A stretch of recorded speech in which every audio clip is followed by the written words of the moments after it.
What is random.gauss actually useful for? Well, you can use it to cheat while still appearing normal. A former German chancellor candidate once lost his students' exams. He then graded them at random. Naturally, he was caught. Be more clever. Import the random module.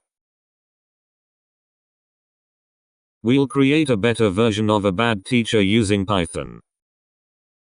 Instead of having arguments with students, this bad teacher function will take students as an argument. Every student will receive a score. That score will be saved in a dictionary. At the end of the process, the bad teacher will hand out the results. So, how do we grade exams randomly? How about selecting any score between 0 and 100? Bad idea. No one will believe that. Why? That's why the score distributions would look like this. Or perhaps like this.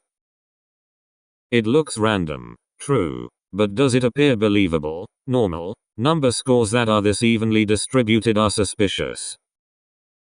A normal distribution would resemble this. A gentle curve with most students in the middle. There would be some talented individuals scoring higher, as well as some who struggle, and the occasional genius or a hopeless case at the other end of the spectrum. So, how can we make the fake scores look real? With random.gauss. Gauss was a German mathematician who discovered the bell curve. Let's run the code. Run. Bad teacher, run.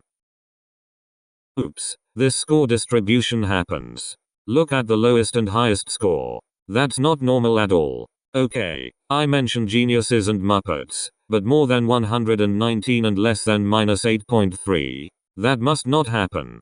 Also, a 53% failure rate. I can already hear the parents complaining. Let's fix that. The bad teacher would get caught over 3 issues. Let's start like a boomer and complain about spoiled kids. Having the belly of the bell curve right in the middle means the average student scores 50%. That means half of the students fail. That's a recipe for a complaint avalanche. A bit of an ego boost is necessary. The average student needs to pass the exam solidly. Perhaps scoring 75% or even better 80%. That value is mu, the Greek letter and the first keyword argument. This will shift the curve's highest point, the average student, to the better scores. That's mu. What's sigma? The other Greek letter here. Sigma is the so-called standard deviation. That's the range of regular students, the normies. Most will score more or less around mu. With sigma set to 25, the better side is out of range, beyond 100%. That's also why the highest score is so ridiculous, 142. Super sus. Let's lower sigma to half of its previous value and see what happens.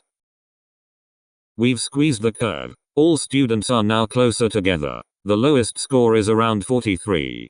That poor student failed the exam. Life can be tough. That's realistic. But floats aren't, and neither are scores above 100%.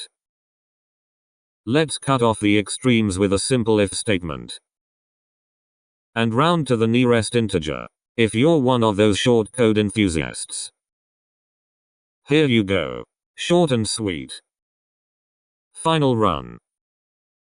Looking good. Looking normal. And this is how you can fake exam scores with random.gauss. How about you randomly tap the like and subscribe buttons for more unassuming Python videos?